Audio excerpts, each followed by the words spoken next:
ब्रह्मा गुरुर्विष्णु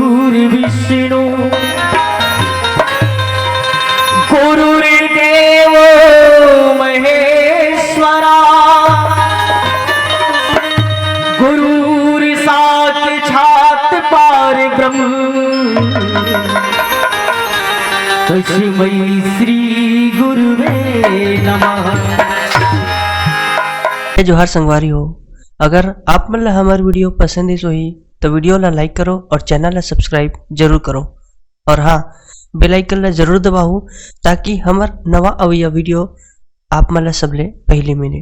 जय जोहार, जय छत्तीसगढ़।